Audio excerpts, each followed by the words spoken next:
I still remember what she was wearing that night.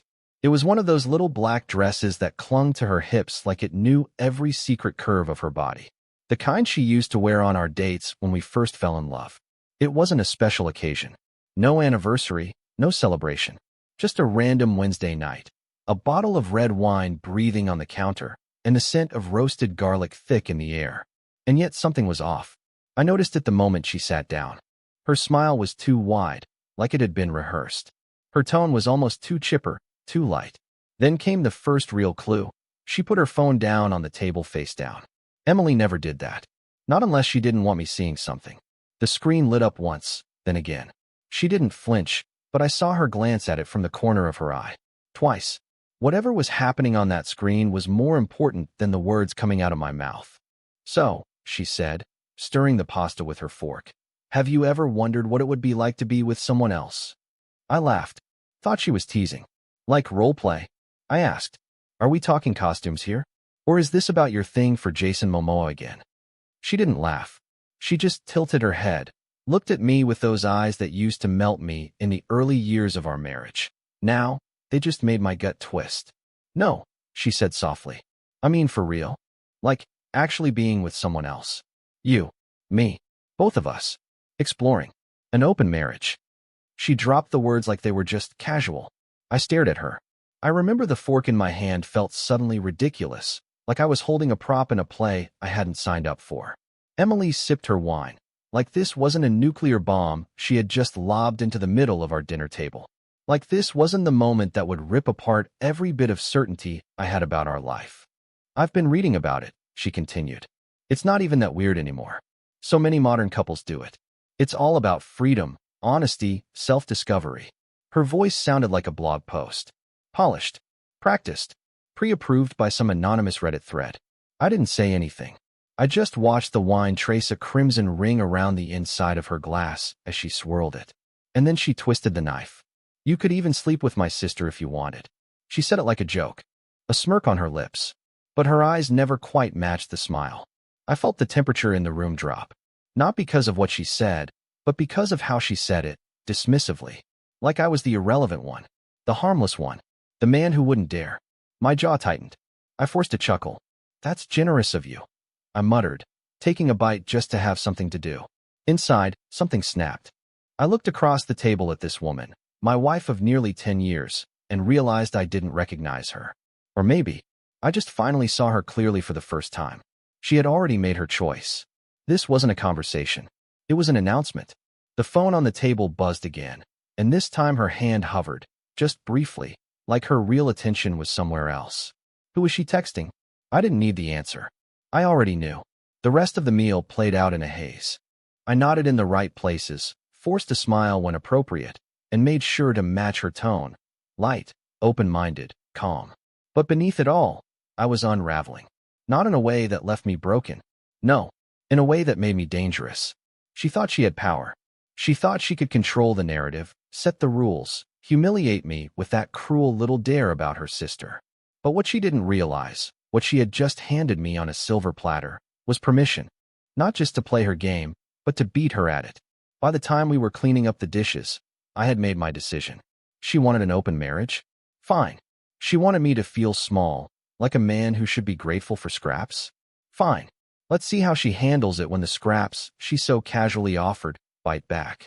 That night, as we lay in bed in silence, her scrolling through her phone under the glow of the screen, me staring at the ceiling, I felt the seed of something cold and precise begin to grow in me. Revenge? Maybe. Or maybe just a reminder that even the most loyal dog has teeth. Sleep didn't come that night. I lay in bed next to her, staring at the ceiling, listening to the soft, rhythmic tapping of her thumb against her phone screen. Scroll. Pause. Tap. Scroll. Every once in a while, she'd let out a soft chuckle. Not one she shared with me. Not one born of inside jokes or late-night memes. This one was new, secretive, tinged with flirtation. I didn't need to see the screen to know. The emotional distance between us was so vast now, it was practically its own zip code. It wasn't the request for an open marriage that kept me awake. It wasn't even the smirking suggestion that I sleep with her sister. It was something deeper than that.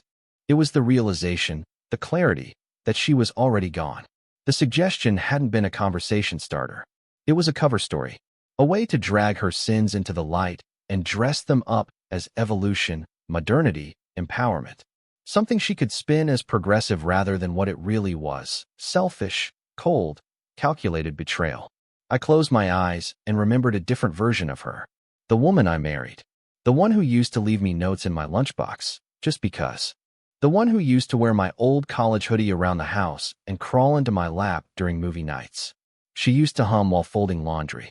She used to kiss me on the shoulder when she thought I was asleep. That woman hadn't existed for a while now. And maybe I had seen it. Maybe I had even chosen to ignore it. But not anymore. I turned my head slowly and looked at her, her face lit by the pale blue glow of her phone, a faint smile curling on her lips. Her bottom lip caught between her teeth as she typed. That unconscious habit she always had when she was flustered or excited. I wonder if she ever bit her lip like that when texting me. She looked happy. That was the part that fucking gutted me. She looked alive, like she hadn't in months. Like whoever was on the other end of that screen had unlocked something in her that I couldn't. Or maybe she never even let me try. Who's making you smile like that? I asked, my voice just above a whisper. She flinched. Just slightly. But enough. Her phone snapped down against the nightstand. Screen down, of course. What? She asked too quickly. I let it hang there for a beat. You just seem happy lately. She turned to me, expression carefully neutral. Is that a problem? Not at all, I said, rolling onto my back again. I was starting to forget what it looked like on you. Her silence said more than any response could have. That was the thing with Emily. She thought she could lie with her words, but her body always told the truth. Eventually, she turned over, back to me, her shoulders stiff, her breathing slowly shifting into the rhythm of sleep. I stayed awake. And I thought about all the sacrifices I had made. The promotions I turned down to stay closer to home. The times I picked up the slack, cooked dinner, helped her through burnout, supported her when she wanted to change careers. I thought about the bills, the mundane tasks, the loyalty. And I realized, none of it mattered anymore. This wasn't about falling out of love. This wasn't a case of two people growing apart. This was strategy. She wanted an excuse. A way to keep what she had. The home, the marriage, the security, while chasing the thrill of someone else's touch. She wanted the freedom without the fallout. That's what made me snap. Not the betrayal itself, but the arrogance. The way she believed she could rewrite the rules and expect me to smile and comply. I got up around 3 a.m. and went downstairs. Poured myself a glass of bourbon and sat at the kitchen island in the dark. Just me, the hum of the refrigerator, and a silence thick enough to drown in. I opened my phone and scrolled through old photos. Beach trips, Halloween costumes. Her curled up in a blanket, laughing at something dumb I'd said. I looked at them like they were a stranger's memories. Because in that moment, they were. The woman in those pictures didn't exist anymore. And maybe she never had. I flipped through them until I landed on one that made my chest tighten. Her birthday 2 years ago. We had gone to the coast, rented a little Airbnb with floor-to-ceiling windows that looked out over the water. She'd pulled me into the shower with her that morning, giggling as the steam fogged up the glass. We'd made love with the windows wide open, the sound of the ocean crashing below us. That day felt real. Now I wasn't so sure. My mind wandered back to the past few months. The late-night meetings. The new lingerie she didn't wear for me. The gym membership, the waxing appointments, the self-care weekends. The signs had always been there. I just hadn't wanted to connect the dots. But now, I had the whole fucking picture. She wasn't asking for permission. She was trying to soften the blow. Give herself a way to say, you knew. You agreed. You had your chance. That's why she brought up her sister. That little jab was intentional. A way to test me. To belittle me. To remind me where I stood in her new world. As a footnote. A relic. A safe, dependable fallback. But I wasn't going to be her safety net. She wanted to set new rules.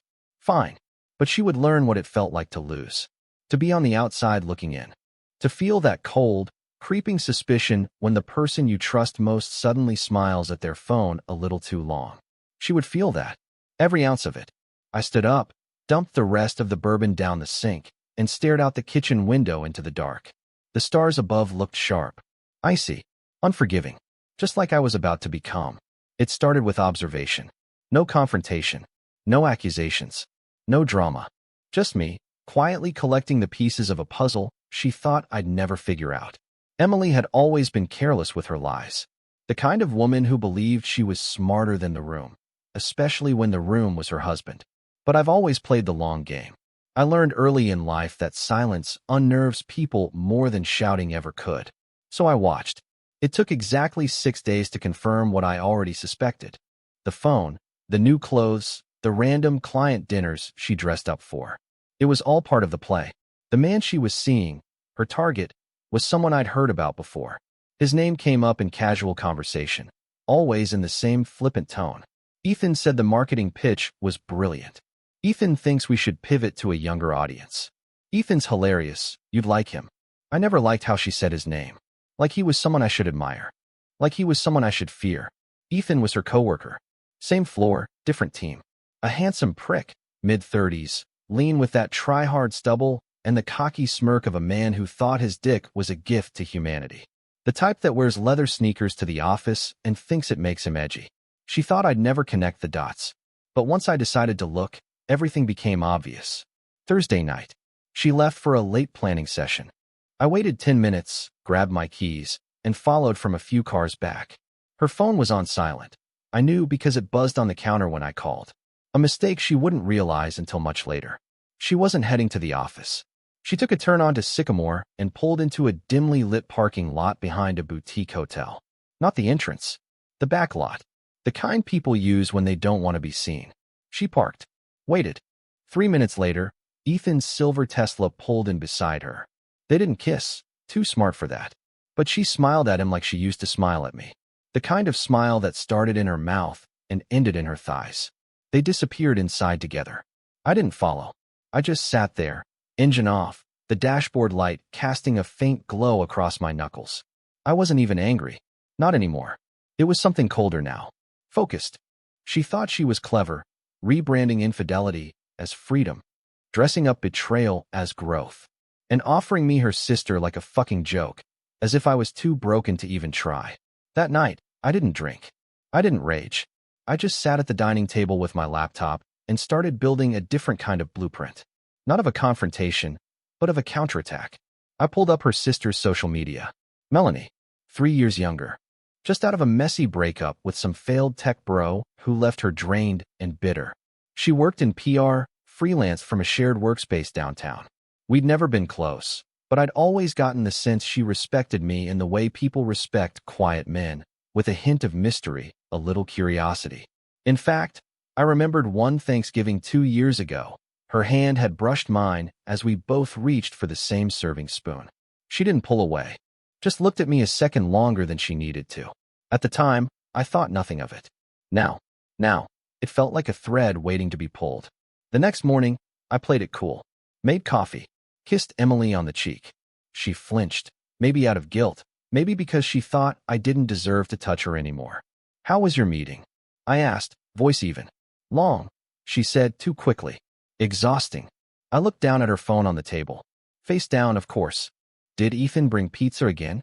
I added, like it was nothing. She froze for half a second. Just long enough to confirm everything. Yeah, she muttered. You remember that? I smiled. You mentioned him a lot. And then I walked away. She had no idea I was already 10 steps ahead. Over the next few days, I orchestrated my own encounters. Not with Ethan, not with her. With Melanie. It started with a message. Casual. Friendly. Hey, random question. Do you still work near 8th and Main? I've been trying to find a decent cafe for meetings and figured you'd know. She responded in under 5 minutes. Of course. There's a great place on 9th called Lula's. Not too loud, not too hipster. You'd like it. I waited 10 more minutes, then typed. Perfect. You around Thursday? Maybe you can show me. The dots appeared, then stopped, then reappeared. Finally, yeah, sure. I could do Thursday morning. Just like that, the bait was in the water. Emily, meanwhile, carried on like her secret was still safe.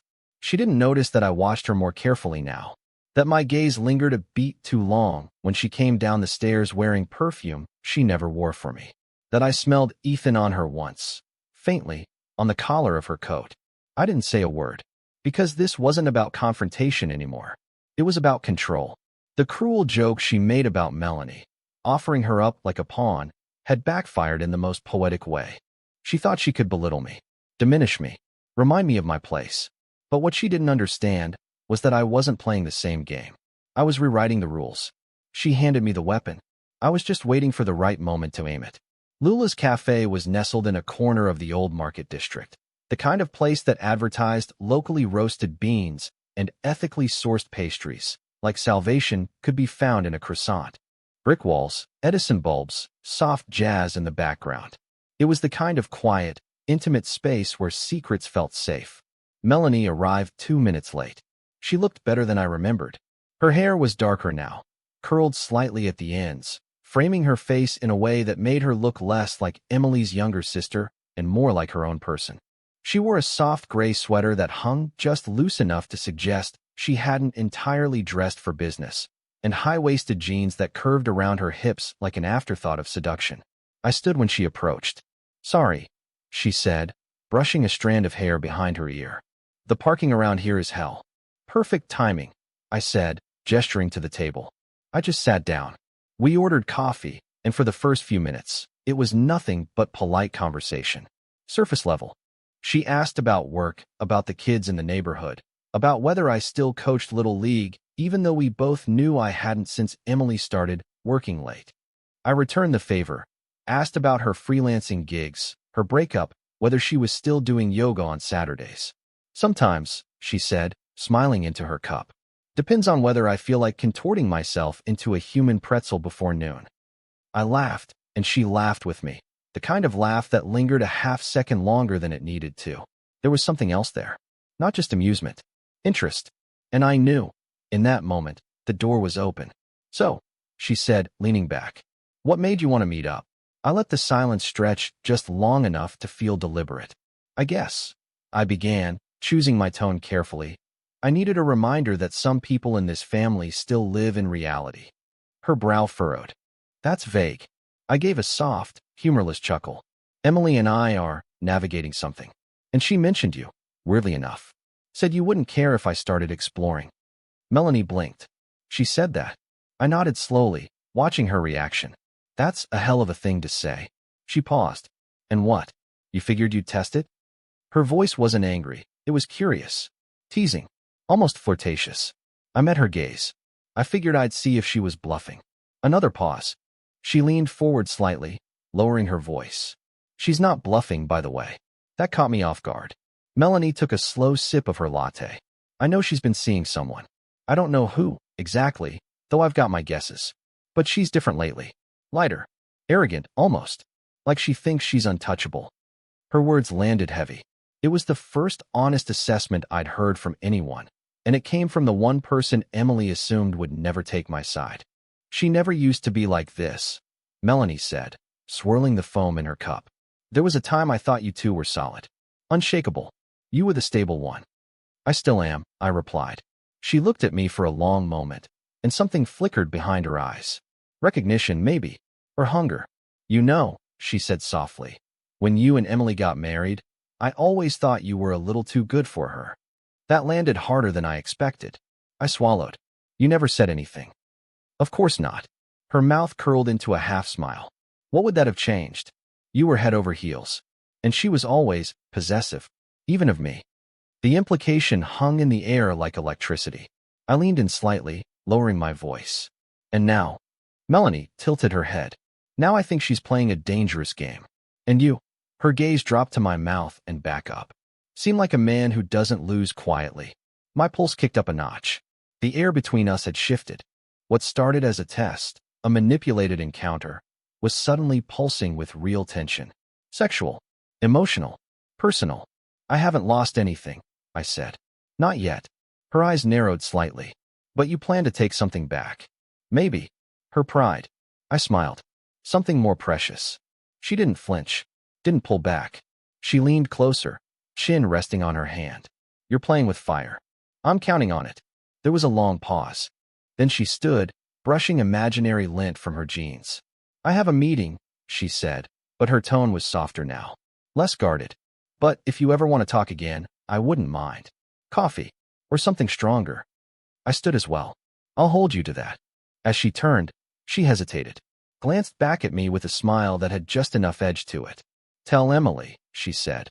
"If she's going to hand me over like a gift, she should have picked a better time. I'm not in the mood to be generous."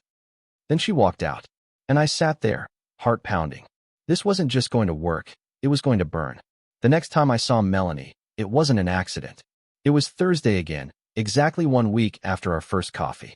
The timing was intentional. Patterns have power. And if you repeat something just enough, people stop seeing it as coincidence and start believing in fate. She was standing in line at Lula's, flipping through her phone, brows drawn together like she was trying to solve something that didn't want to be solved. I stepped behind her, close enough for her to feel the nearness of me without touching. "You're always late," I said softly. She turned, startled for just a second, and then smiled. Not the polite kind. The slow, warm kind that says I'm glad it's you. "Or maybe you're early," she said. "Stalking me now?" "Just following the rhythm," I replied. We ended up at the same table, same corner, same dark roast. But the energy between us was different now. Looser, easier, laced with that charged tension that simmers beneath casual conversation. She told me about a client who ghosted her on a campaign pitch. I told her about the supplier who sent the wrong materials to the wrong job site. We laughed. We bitched. We flirted just beneath the surface. And every once in a while, she looked at me like she wasn't sure if she wanted to kiss me or slap me. Which, honestly, was perfect. By our third coincidental meeting, she stopped pretending. She texted me that morning. "You stalking Lula's today, or should I grab a different table?" I wrote back, "Wouldn't miss it." That day, I told her more. I told her about the distance, about the silence between Emily and me. I painted myself as the loyal husband trying to understand a wife who had already moved on. I didn't lie, but I didn't tell her everything either. Melanie leaned into the story with a kind of reluctant empathy. Like part of her wanted to defend her sister, but another part, the more curious part, wanted to keep digging. "She's changed," Melanie admitted once, sipping her latte. "It's like she gets off on knowing she's the one in control now." "She's not," I said. Melanie looked up. "You sound certain." "Because I've seen this before," I replied. "The moment someone thinks they've won, they stop watching their back."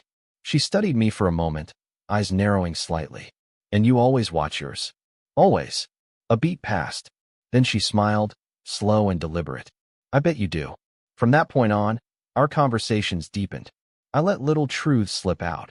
Not too much, but just enough to feel like confessions. How I'd stayed faithful. How I tried to fight for something that was already broken. How Emily had changed the rules without warning. Melanie was different around me now. She'd laugh, but softer. She'd lean in when I talked, eyes fixed on my mouth. She started touching her necklace absent-mindedly, a tell I remembered from years ago, back when she used to visit and flirt over dinner without meaning to. Once, I brushed a stray hair from her cheek. The contact lasted less than a second, but her eyes held mine for several more. She never pulled away. She never scolded me. She just lingered. The beauty of it all was how effortlessly the plan fell into place. I didn't need to seduce her. I just needed to show up, to let her feel like she was discovering something, like this was her choice. Emily, meanwhile, was oblivious. Or maybe she was just arrogant. She started staying out later. The perfume was stronger. Her wardrobe shifted into something more revealing. Not for me, obviously, but for him. I could smell his cologne on her sometimes when she came home from drinks with the team. Ethan wore some overpriced bergamot bullshit that clung to her like guilt. She didn't even bother hiding her smile when she got texts late at night. And me? I smiled too. Right back at her. Kissed her on the forehead. Told her to have fun. Because I was the one building something now. And Emily was too busy chasing cheap thrills to see the structure rising behind her. One night, Melanie texted me out of nowhere. "You free tomorrow afternoon? There's a gallery opening near my place. Thought you might like it." I paused before replying. Not because I didn't want to go, but because I knew what the ask meant. This wasn't coffee anymore. This wasn't banter. This was her inviting me into her world, not Emily's. Not ours. Hers. I typed back, "I'd love to." The gallery was quiet, tucked inside a repurposed warehouse. Exposed beams, soft lighting, pretentious paintings priced like Teslas. Melanie wore a dark green dress that dipped low at the back and high at the thigh. When she walked ahead of me, heads turned. I felt them, and I loved it. We didn't touch. Not physically, but we stood too close. Our conversations dipped into territory neither of us could justify anymore. You know what she used to say about you? Melanie asked, standing in front of a canvas smeared with chaotic reds and blacks. What? That you were dependable. Safe. The guy you marry, not the guy you fuck in the office stairwell. I didn't blink. That sounds about right. She turned to me, her voice softer. But she never told you the other part. What other part? Melanie tilted her head. That sometimes she hated that about you. Because it made her feel small. Her problem, I said, not missing a beat. Melanie smiled. Exactly. That night, as I lay beside Emily in bed, listening to her whisper texts back to Ethan in the dark, I felt no jealousy, no anger, just a quiet, steady certainty. She had set the stage, but she'd forgotten the most important rule of games like this. Whoever holds the attention, holds the power. And her sister's attention was all mine now. It was raining the night I invited her. Not a storm, just that slow, misty drizzle that turned city streets into oil-slick reflections and made everything feel softer, quieter, more intimate. I stood under the cafe awning across from her building, phone in hand, thumb hovering over the message. I typed, deleted, retyped, then finally sent it. Feel like walking tonight. It took her less than a minute to respond. Where to? I smiled. Nowhere. That's the point. 10 minutes later, Melanie stepped outside. She wore a long beige coat cinched at the waist, the belt knotted loose, teasing a flash of leg as she walked toward me. Her eyes caught mine immediately, and in them was that same electric curiosity that had been building for weeks now. We didn't speak right away, just fell into step together, weaving through the glistening sidewalks, past shuttered boutiques and puddle-lit corners. I needed this, she said after a block or two, her voice low, half swallowed by the rain. It's been a hell of a week. Emily, I asked, pretending to guess. Melanie scoffed. She's impossible lately. Arrogant. Dismissive. I swear, it's like she thinks she's finally outgrown the rest of us. She doesn't see what she's becoming, I said quietly. She does, Melanie corrected. She just doesn't care. We stopped at a crosswalk. She looked at me, really looked, the kind of look that made the air change temperature. She used to tell me you were boring, Melanie said. And now? She studied my face a moment longer. Now I think she's blind. I turned to her, my voice low and deliberate. You've always been the one who actually noticed me. Her breath caught, just enough to betray her composure. She didn't reply. She didn't have to. We kept walking, slower now, our shoulders brushing occasionally. Not enough to be obvious, just enough to feel. You remember last Christmas? She asked suddenly. When we all played that dumb couples game at my parents' house. I nodded. 2 truths and a lie. You said you hated karaoke, but I caught you mouthing the words to that Bon Jovi song when Emily wasn't looking. I'm not proud, I said, smirking. I liked it, she replied. The silence that followed was heavy, but not awkward. It pulsed. Something was shifting between us, growing denser, warmer. We turned onto a quieter street, the rain slowing to a faint mist. Street lamps flickered in puddles. The city noise was distant now, muffled and irrelevant. I never understood why you married her, Melanie said, her voice softer now. I exhaled. I think I wanted to believe she could love me the way I loved her. And now, I know better. She didn't say anything for a moment. Then, what do you want now? I stopped walking. So did she. I turned to her, heart pounding but steady. I want something honest. Real. No games. No tests. Just clarity. Her eyes flicked down to my mouth, then back up. Clarity, she repeated, voice almost a whisper. I stepped a little closer. Not enough to break the boundary, but enough to let her feel the heat from my body. You're not like her, I said. She tilted her head slightly. No, you don't try to control every moment. You just are. Melanie swallowed, slowly. You always talk like that. Only when it matters. She smiled, and it was softer this time. Unarmored. Real. I live just up there, she said, nodding toward the brownstone behind her. Top floor. Big windows. No curtains. Dangerous, I said. She shrugged. I like the light. A pause. Then she asked it, the question hanging between us for weeks. Do you want to come up? My first instinct was to say yes. To follow her inside and let whatever needed to happen, happen. But I didn't. Not yet. Because desire was easy. But control, timing, that was power. I stepped forward, just enough to make her back lightly against the stone wall beside her front steps. I reached up and brushed a raindrop from her cheek, letting my fingers linger a heartbeat longer than necessary. "I will," I said softly. "But not tonight." Her breath hitched, not in frustration, but in something closer to surprise. "Why?" "Because if I walk through that door right now, we won't be thinking clearly. And I want you to be sure, not just curious." She smiled, and it wasn't coy. It was sharp, intentional. "I've been sure for weeks," she said. "Then I'll come up tomorrow." Melanie nodded, slowly. "You're not what I expected." "You never asked." I turned and walked away, not looking back. Because I didn't need to see her reaction. I already knew. Back home, Emily was in bed, one leg tucked under the comforter, scrolling through her phone in the dark. She didn't look up as I entered the room. "Where were you?" she asked absently.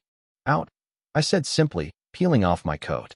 "With who?" I paused just long enough to make her wonder. "An old friend." She didn't reply, but I felt her glance in my direction, suspicion flickering just beneath the surface of her indifference. It was starting. She'd played her game for weeks now, confident I would crumble. But the rules had changed. And tomorrow night, when I stepped through Melanie's door, it wouldn't just be about revenge anymore. It would be about choice. Hers burned the bridge. Mine would set the sky on fire. I stood at her door for a full 10 seconds before knocking. Long enough to hear my own pulse in my ears. Long enough to wonder, not if I should, but if I was ready for what came next. Because once I crossed that threshold, there would be no going back. The door opened before I could knock a second time. Melanie stood there barefoot, wearing a soft navy blue sweater that hung off one shoulder and revealed the smooth line of her collarbone. Her hair was slightly damp, falling in waves around her face like she'd just stepped out of the shower and hadn't bothered to dry it. Her eyes flicked to mine, then immediately down to my lips. It wasn't subtle. "Hi," she said. "Hi. Come in." I stepped inside. The place smelled like sandalwood and something sweeter, vanilla, maybe. The lighting was low, lamps turned down to a golden glow. Music played softly from the corner. Piano. Slow.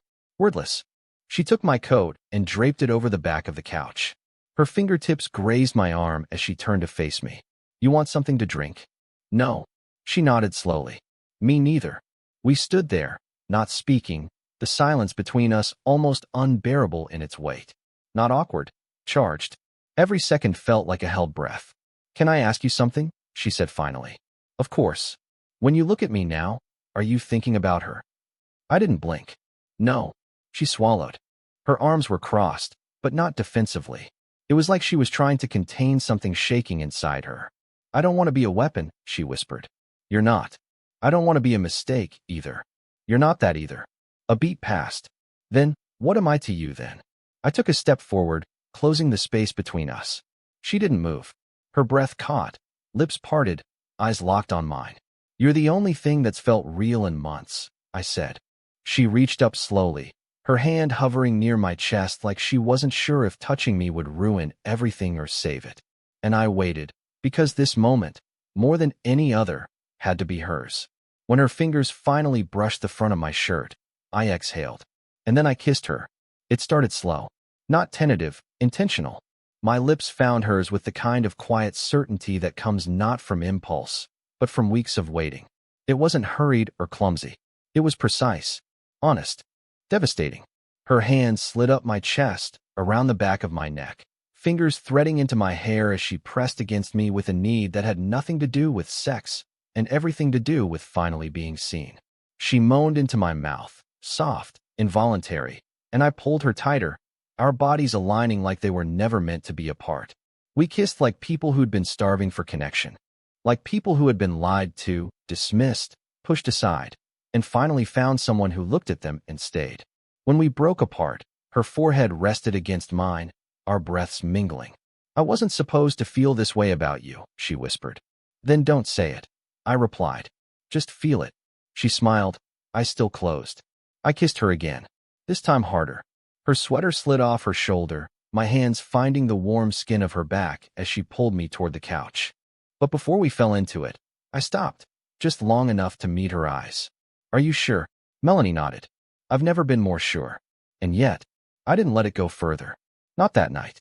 Because kissing her wasn't about the sex. Not yet. It was about owning the moment. Emily had created this chaos. She'd declared war, not realizing I could fight without raising my voice. That I could dismantle her world not with fury, but with precision. That kiss. It was the first cut. The wound was open now. The next morning, Melanie sent a single message. I haven't stopped thinking about you. I waited an hour, then replied. I don't want you to.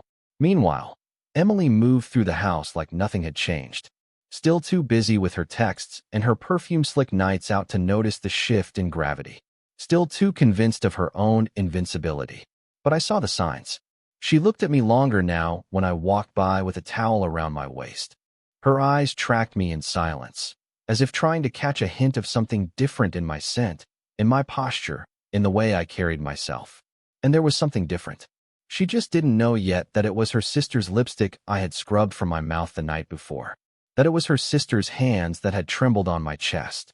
That it was her sister's voice that whispered my name like a prayer and a secret at the same time.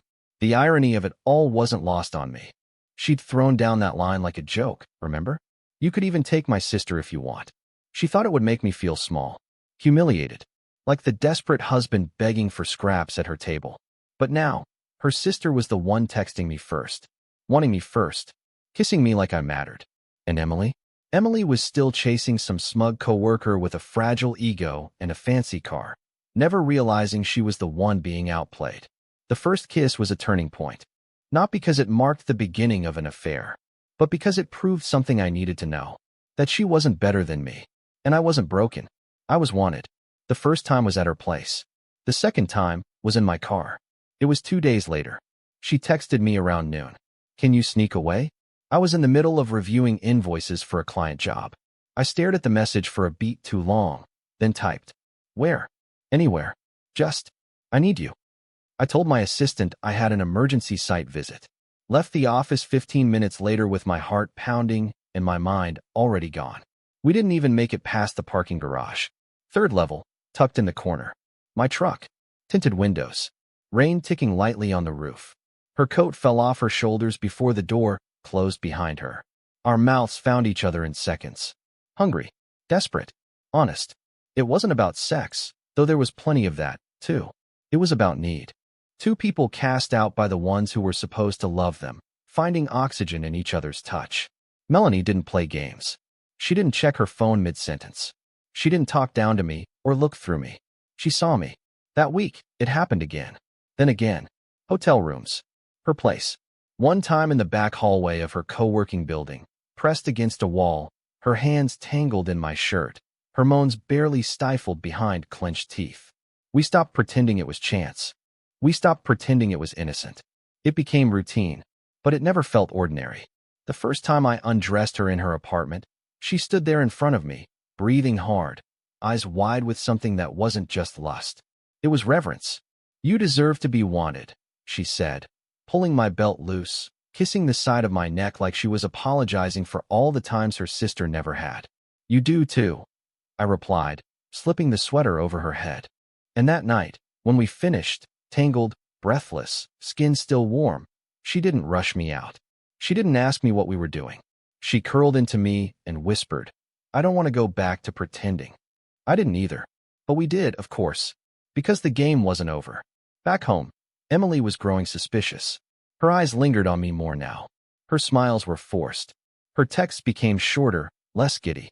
She was still sneaking off to see Ethan, but she was watching me from the corner of her eye, like someone who suddenly sensed the floor shifting beneath her feet.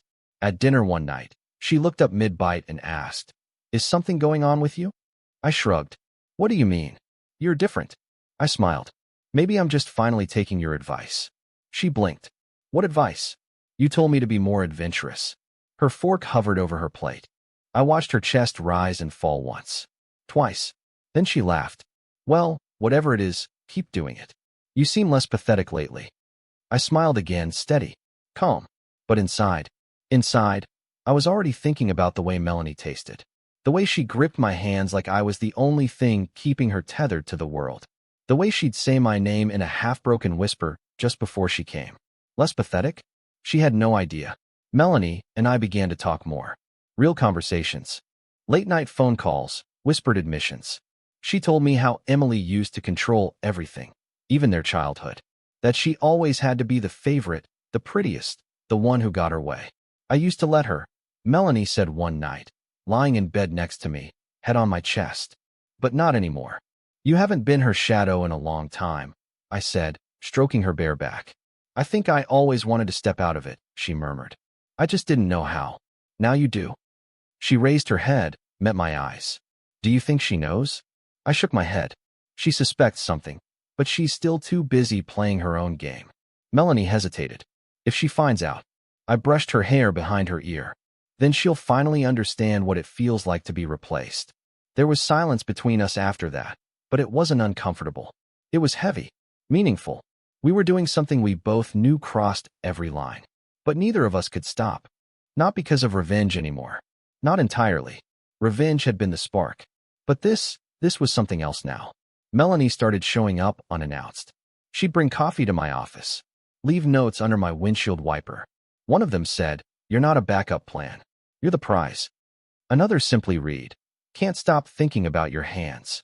The woman who once played second to her sister was now front and center in my world. And every time Emily pushed me further away, she unwittingly made space for Melanie to pull me closer. At a family gathering 2 weekends later, the three of us were in the same room. It was surreal. Emily flitted around the party like the center of the universe, laughing too loudly, complimenting people she normally insulted behind their backs. She looked perfect, polished, aloof. But Melanie? Melanie barely looked at her. She sat next to me on the patio for a few minutes, close but not touching. Her legs crossed toward me, her perfume subtle but familiar. Our eyes met briefly when Emily wasn't looking, and something passed between us that had nothing to do with secrets. It had everything to do with ownership. Emily might have been the one who claimed me once, but Melanie was the one keeping me now, and I think Emily felt it. Later that night, as we left, she reached for my hand, something she hadn't done in months. Her fingers laced with mine awkwardly, like she was trying to mimic a connection that no longer existed. I let her, but I was already imagining Melanie's hand instead, smaller, warmer, eager. That night, as Emily stripped in the dark, hoping to rekindle something she hadn't fed in years, I lied. Said I was tired. Said I had a migraine. Said maybe tomorrow. She sighed and rolled over. And I lay there, staring at the ceiling, heart still racing from the text I'd gotten an hour earlier. I want you again. Soon. I typed back. Name the time. Because what started as a strategy had become a storm, and I wasn't sheltering from it. I was chasing it. She started watching me differently. At first, it was subtle. A glance held a little longer than necessary. The way her head would tilt slightly when I walked into a room. Like she was trying to spot something out of place, but couldn't quite name it. Then came the questions. Always casual, always wrapped in sarcasm. You've been dressing a little sharper lately. New cologne. Didn't know you had so many client dinners. Who keeps texting you this late? You finally making friends? I just smile. Shrug. Play it cool. Because the truth, that her sister had become the most intoxicating part of my life, was already thick in the air between us, even if she couldn't quite put her finger on it. But I could feel the shift. Emily wasn't comfortable anymore. Not like before. Not since that night at her parents' house, when Melanie and I exchanged exactly 3 sentences and avoided eye contact like our lives depended on it. The tension was there, humming beneath the surface. And Emily, self-absorbed as she was, could sense something was off. The irony? She was still cheating, still seeing Ethan, still leaving on business trips, and returning with the smell of sex and expensive bourbon clinging to her. But now that I wasn't broken and hollow anymore, now that I didn't beg for her affection or chase her approval, she was rattled, because her power was slipping, and she had no idea why. One night, I caught her scrolling through my phone while I was in the shower. She didn't see me at first, the way she hunched over the screen, her thumb moving fast, eyes narrowed with a strange blend of curiosity and panic. I didn't have anything incriminating saved. Melanie and I were too careful for that. But the fact that she was even looking spoke volumes. I dried off, walked into the room like nothing was wrong. She jumped, tossed the phone on the bed, too quickly. You looking for something? I asked, towel slung low around my hips. She didn't answer right away. Just stared at me, lips slightly parted, eyes dark. You're different, she said finally. You're hiding something. I smirked. Isn't that what we're doing now? Hiding things from each other? She crossed her arms. Don't get smug. I'm not. I just figured, since we're modern now, since we've opened the gates, maybe we stop pretending we're saints. She stepped closer, gaze narrowing. You seeing someone? I held her stare. Would it matter? Her mouth twitched, not a smile, not quite anger. Something in between. A flicker of uncertainty, a crack in her carefully curated control. It would if it was her, she whispered. I didn't flinch. Who? I asked, even though we both knew. She didn't answer. She just walked away. That was the beginning. Over the next week, Emily grew colder. Shorter. More clipped in her words, but also more present. Like she was suddenly trying to reassert her place in the marriage she'd spent months dismantling. She cooked dinner twice, something she hadn't done in ages. Wore lingerie to bed, too. Not subtle. Not even seductive. Just performative. It was almost sad. She was trying to reclaim a man she had already discarded, but only because she saw that someone else had picked him up. Melanie, meanwhile, was radiant. She bloomed under secrecy. Our affair had transformed her. She smiled more. Stood straighter. Her texts were bolder now, filled with hunger and mischief. You made me come twice in my dreams last night. I bought a dress I want you to rip off me. She doesn't deserve you. She never did. We were living in a storm, and we loved it. But there was something else brewing now. A sense of inevitability. Because secrets, no matter how careful, always start to bleed through the cracks. And Emily was sniffing around more aggressively. She started asking mutual friends weird questions. What's Melanie been up to lately? She seeing anyone? Have you noticed anything off with her? One of them mentioned it to Melanie over brunch. The kind of friendly gossip that only feels harmless until you realize what's coming. Melanie texted me in a panic. She's onto us. We have to be careful. I told her we already were careful, but I also knew the clock was ticking. That week, I saw Emily and Melanie together for the first time since everything began. They met for coffee, something Emily insisted on. According to Melanie, she hadn't done that in months. She was weird, Melanie told me afterward. Like, extra sweet. Asking about guys. About my love life. What did you tell her? Nothing. But she was fishing. Hard. Do you think she suspects it's me? Melanie hesitated. I think she wants to suspect, but I don't think she's sure. She will be. I know. We both knew. And yet, neither of us pulled away. If anything, we pulled closer. It became harder to stay away. We risked more. Her place. My truck. One terrifying moment in a public restroom at a hotel where Emily was supposed to be with Ethan, only for her to cancel last minute. The thrill was intoxicating. So was the connection. We started talking about things that went beyond Emily. Beyond revenge. Vacations. Dreams. What it might look like if things were different. And that terrified me more than anything. Because what began as a calculated strike was now something deeper, and Emily, for all her obliviousness, could feel the shift. One night, I caught her crying in the bathroom. Quietly. Door closed, lights off. I didn't go to her. Because I knew she wasn't crying over me. She was crying over control. And she was losing it. It didn't come from me. It didn't come from Melanie. It came from gossip. Exactly the way Emily's world was built, and now, how it would start to unravel. The call came on a quiet Thursday afternoon. I was in the kitchen when Emily's phone rang, and from the second she picked up, I could tell something was wrong. Her voice dropped to that tight, performative whisper she used when pretending to stay calm. One hand on the counter, the other gripping the phone like it had insulted her. What do you mean you saw them? Pause. Where? Another pause, longer this time. No, you must be mistaken. That's not possible. They don't even talk. I didn't react. Just kept rinsing my coffee mug, slow and steady. But I could feel it, her panic leaking into the room like gas. The call ended quickly. She didn't say anything at first. Just stood there, motionless, her thumb hovering over the screen, staring at the last text the caller had sent.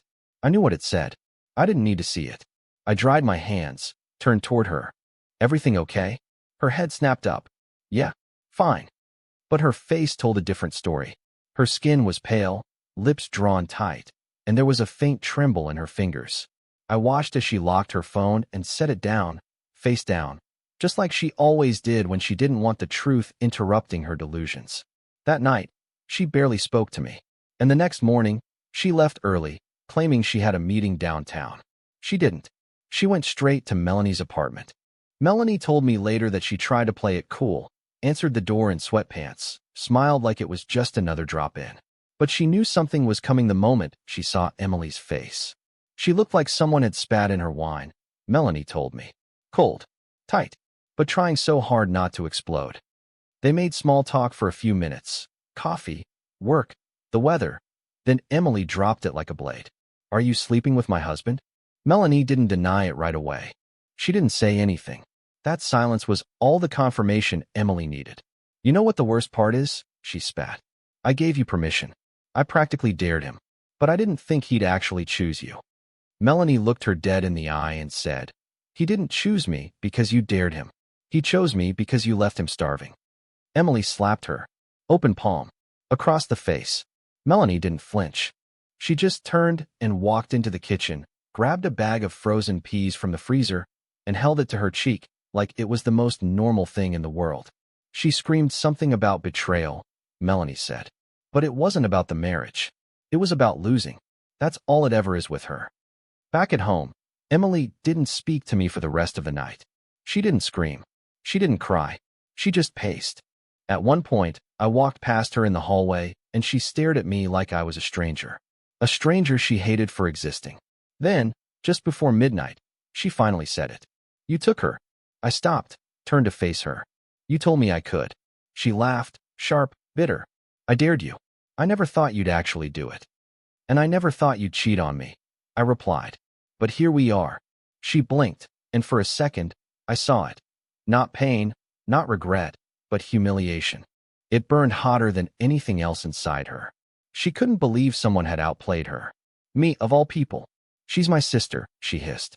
And I was your husband, I snapped. We're both guilty. Silence. She folded her arms, but her voice cracked this time. You wanted to hurt me. No, I said. I wanted to remind you that I existed. That I wasn't just a placeholder until someone more exciting came along. Her jaw clenched. So what now? You planning on making her your new wife? I didn't answer, because I wasn't sure yet. What I did know, though, was that Emily's facade was crumbling. And worse than the affair was the fact that everyone knew. Her friend, the one who'd seen us, had already told 2 more people. That's how these things work. Gossip spreads like mold in a damp basement. Quiet, steady, rotten. By the weekend, her mother called, asked pointedly why Melanie hadn't come to Sunday lunch. Emily made an excuse, but the tone in her voice told me everything. She knew she couldn't hide this. The perfect daughter, the modern wife, the woman who had it all under control. All of it was unraveling in the most poetic way imaginable. One afternoon, she stormed into the kitchen, holding her phone. Did you tell anyone? She asked. I looked up from the sink. About what? Don't play dumb. I haven't told a soul. She looked like she wanted to believe me. But the truth was already too loud. Someone else had seen it, and she had handed me the match. You made me a joke, she said through clenched teeth. No, I corrected. You made yourself a joke. I just finally stopped being the punchline. She left the room without another word. Later that night, Melanie and I sat in my car 2 blocks from her apartment. She reached over and touched my hand. She's going to try to burn it all down, she whispered. I know. Are you ready for that? I looked at her, really looked at her, and nodded. I'm ready. Because she had declared a war she thought I'd never fight. And now the battlefield was hers to walk alone. The house was too quiet. Not peaceful, sterile. Like all the warmth had drained from the walls and left behind nothing but echoes. Emily hadn't spoken to me in 3 days. She moved through rooms like a ghost, stiff and surgical, refusing to acknowledge my presence even when we passed close enough to touch. It should have hurt more, but it didn't. Because by now, I wasn't mourning the marriage. I was watching its funeral. And she was the one who wrote the eulogy. The final blow didn't come from me. Not directly. It came from inside her family. Melanie had told her parents everything. Not in a fit of vengeance. Not even to justify herself. She just told the truth. They didn't take it well. Apparently, Emily's mother cried. Her father said very little. Her younger brother, Mark, who'd always had a soft spot for Melanie, called Emily and said, I never thought you were cruel. But now I'm not so sure. That crushed her. Because image was everything to Emily. Being admired. Being envied. She could handle a crumbling marriage, even an affair, as long as she looked good doing it. But now her dirty laundry was public. And the one person she never expected to outshine her, her own sister, was suddenly the one everyone was siding with. She came home that night with wine on her breath, mascara smudged, and slammed the front door so hard a picture fell off the wall. I didn't even flinch. She threw her purse down, turned to me with wild eyes. "You happy now?" "No," I said calmly. "But I'm finally free." "You ruined everything. You dared me," I reminded her. "You wanted this open marriage. You said I could take your sister. And now that I've done exactly what you asked, suddenly I'm the villain? You manipulated her." "No," I said, stepping closer. "You discarded her. Just like you discarded me. You made both of us feel like we were extras in your spotlight. She just happened to see me before it was too late." Emily blinked fast, like tears were trying to come, but refused to obey. "I made one mistake." "No, you made dozens. And you didn't just cheat on me, Emily. You made me feel small, replaceable, like I was some sad old piece of furniture in your curated showroom life." Her lip quivered. "You don't love her." I tilted my head. "Maybe not at first. But she made it easy. You made it impossible."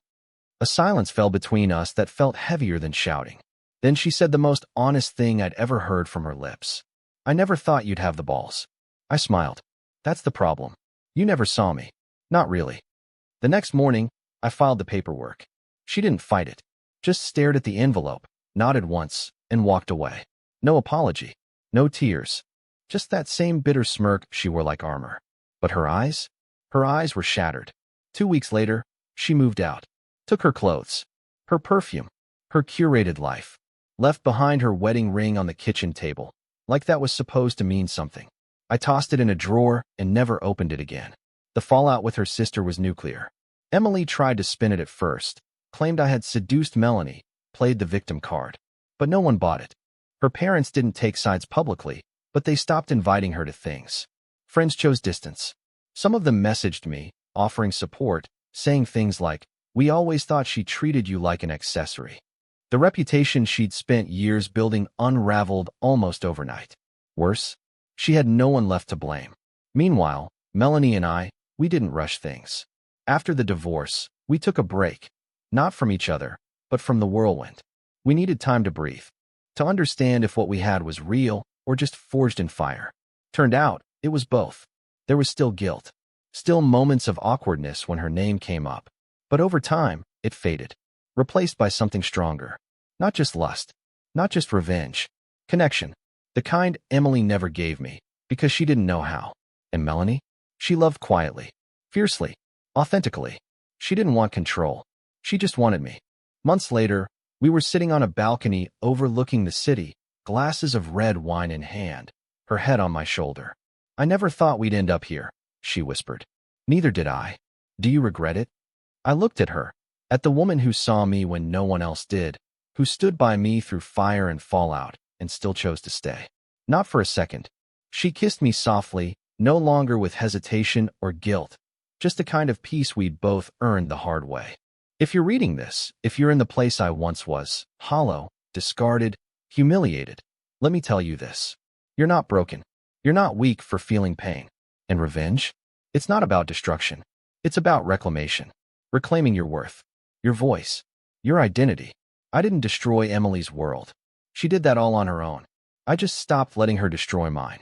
And if I had to do it all over again, I'd still sit at that dinner table, watch her put her phone down face down, listen to her talk about opening our marriage. And when she said, "You could even take my sister if you want," I'd smile and think, gladly.